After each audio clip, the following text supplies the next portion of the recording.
bikes episode. Hazel, are you sure that's a good idea? Yes, I'm sure it's a good idea. Right, but we could reschedule. Look, I wanted a bikes episode, and we negotiated a bikes episode, and we are doing our bike episode right now, okay? Okay. Thanks. Welcome back to the Planet.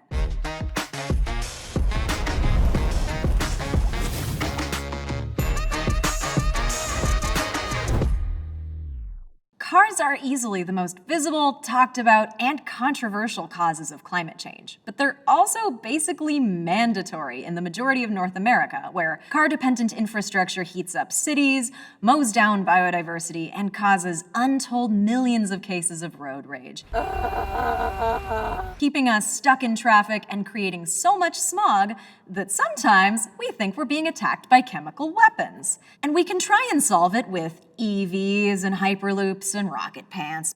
But we already have a near-perfect, completely green form of urban transport. We've had it for more than a century, and we completely blew past it by packing our cities with dirty, dangerous cars and their gross, space-hogging infrastructure. Bikes don't just reduce carbon emissions by a lot, but it gives you cleaner air, less noise pollution, and better health. So there's literally no reason not to do it. Just get out there and buy a bike.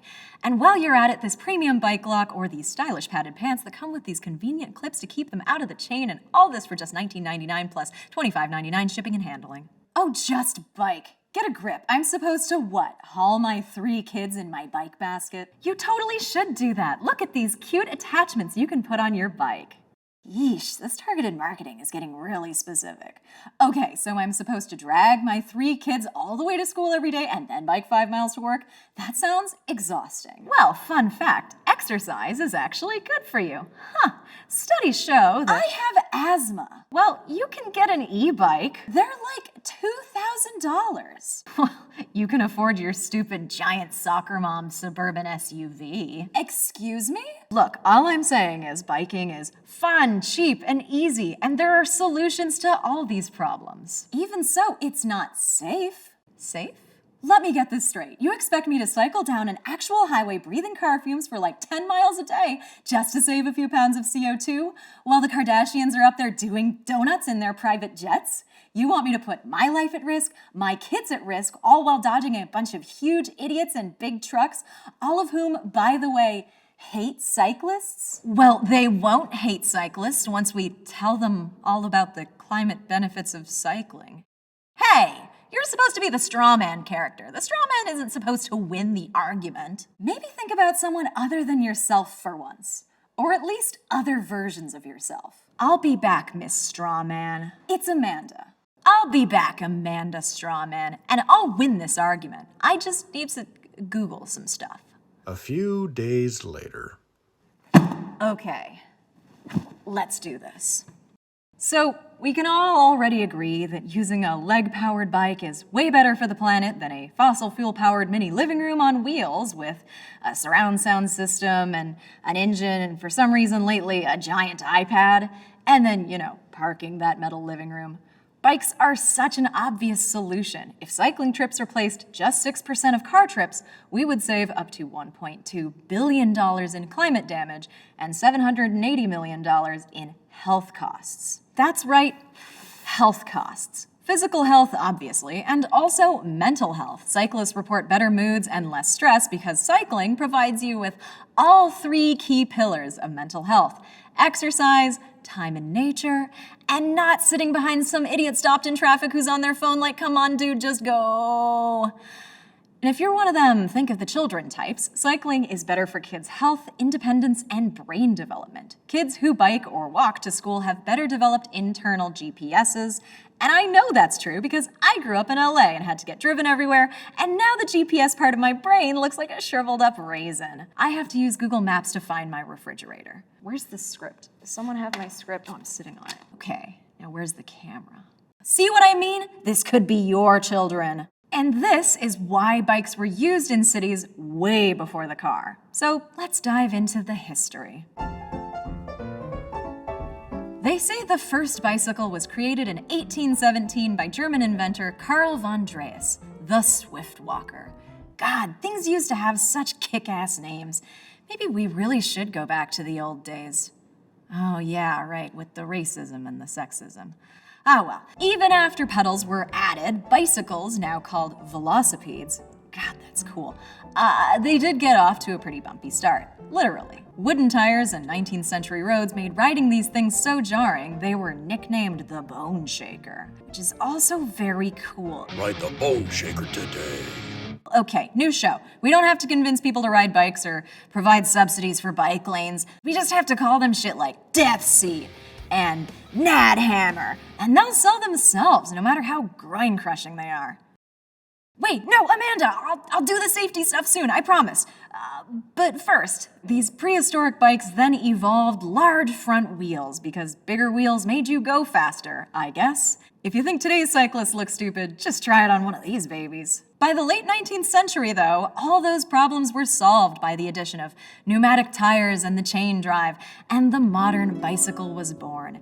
And thus our urban landscape was transformed into a peaceful paradise where pedestrians, cyclists, and horse-drawn carriages coexisted in perfect, pollution-free harmony. What could possibly go wrong?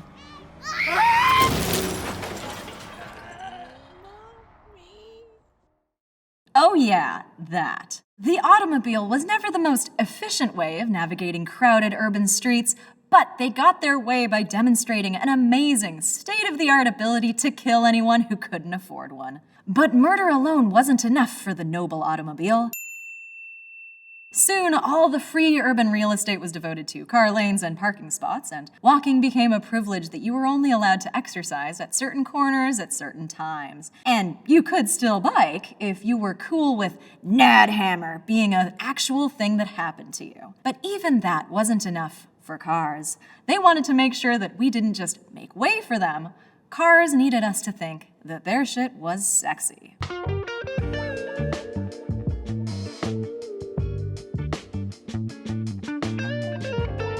But wait, why are cars sexy? Decades of image making and propaganda have made a clunky box that farts carcinogens into a sex symbol. But enough about Russell Crowe. Automakers have devoted millions of dollars to infusing cars with sleek lines and attractive curves, and they still need to perch a human model on the hood to get their point across. So the sweaty, immobile dude sitting in a box filled with corn chips and desperation is sexy, and the physical specimen with the Tempur-Pedic extra firm ass you could bounce a quarter off is somehow the dork? How did that happen? Hi, I'm Kevin. Okay, fair point. But here's how we fix it. So the goals here are obvious. We need to make cycling safe, and we need to make it sexy. And we'll start with safety, because it's probably smarter if I make you wait for the sexy, like the good, proper woman I am. The obvious solution to making biking safer is, of course, bike lanes. I mean separated bike lanes, not just like a picture of a bike spray painted onto a road. Those are called sharrows, by the way, which are basically just the infrastructure version of a coexist bumper sticker. Like, that's nice, Linda, but who is it really helping? This might seem counterintuitive, but increasing bike lanes can actually decrease car traffic. Adding bike lanes increases bike usage by up to 171%. And those are all new cyclists. One less stupid car hogging the road. And that means you can fix traffic by adding just one more lane. A bike lane. And bike lanes don't have to just be alongside the roads full of stinky cars. In some cities, they act like mini highways, cutting through green spaces to get you across the city faster. Like where I live, where we have the Galloping Goose Trail, which is its real, actual name. Yes, I live in Canada. Look, I told you making this shit sexy isn't gonna be easy. But look at it, there's even a little mini bridge just for the bikes and pedestrians, and oh, it's so cute, just look at it. Tell me you'd rather be sitting in traffic. Look, there's a dog. Plus, replacing all this pavement with bike lanes cools down cities and helps restore all the biodiversity that we have literally steamrolled. It's so much more than just reducing carbon emissions. Another great form of bike infrastructure is slow streets. They're catching on, and they're sort of in an in-between before the road is just completely overhauled, just to allow people to experience a more human-friendly street. A lot of the time, temporary slow streets turn into permanent mixed-use streets because once people realize how much space they have, they don't want to give it up. You think the fast lane is cool? Just you wait. In a world of fast cars and fast money comes a band of renegades who brought their own new set of rules to the road. It's time. Y'all ready to pull this off? Family. Dom, are you actually saying anything, or are you just mumbling, occasionally punctuated by the word family? No. Family. All right, let's go. 7 renegades with one mission: to take back the streets. 7 renegades, 2 wheels, and all adrenaline. And along the way, they become more than an eco-conscious bike collective. They become a family. This spring, strap in for the slow and the serious. Not bad for $30.3 million, huh? So we have the solutions. Bike lanes, slow streets, more mixed-use areas. But how do we actually achieve that when the main complaint most people have is not enough parking and not enough lanes? It is possible, and other cities have themselves from car hellscapes to cyclist paradises, but they didn't just get there by asking politely. In the 60s and 70s, Amsterdam was overrun with traffic. It looked like a mini European LA, and those cars were mowing down people and kids at unprecedented rates. So Amsterdammers launched a campaign, and they didn't call it Vision Zero or Go Safely California. They got right to the point and called it Stop Child Murders. They had a 2-pronged method of attack. First, bike crimes. And by bike crimes, I mean those huge protests that clog up traffic. They painted their own bike lanes, they illegally blocked off whole streets, and then had parties in them. Then they'd get arrested. And then once they got sprung from the joint, they'd initiate phase 2. Having tea with their local representatives. This 1-2 punch of activism worked, and the lawless Stop Child Murder Collective became the Cyclist Union, which advised the Amsterdam municipal government on how to fix its shit. And this wasn't just a one-off. The combo of boring municipal politics and activism worked to make cities like Paris, and of course, the most bikeable city in Canada, Victoria, BC, from traffic hell to cyclist paradise. And in Victoria, we even got a bikeable city without having to do so much of the bike crimes. We're way too Canadian for that. We mostly just wrote letters and voted bike-friendly city councillors into office. But the crimes part is more fun to talk about. Just to be clear, we here at UnF the Planet do not condone crime. Don't do the bike crime if you can't do the bike time. So what can you do? Obviously the solutions depend a lot on who you are, and we haven't gotten back the demographics for this show yet, but here's 3. Take your pick. First off, try biking once in a while. It's fun and easier than you remember it being. A crappy bike from Craigslist is fine. Plus, and I cannot stress this enough, we are living in the era of the bubble butt.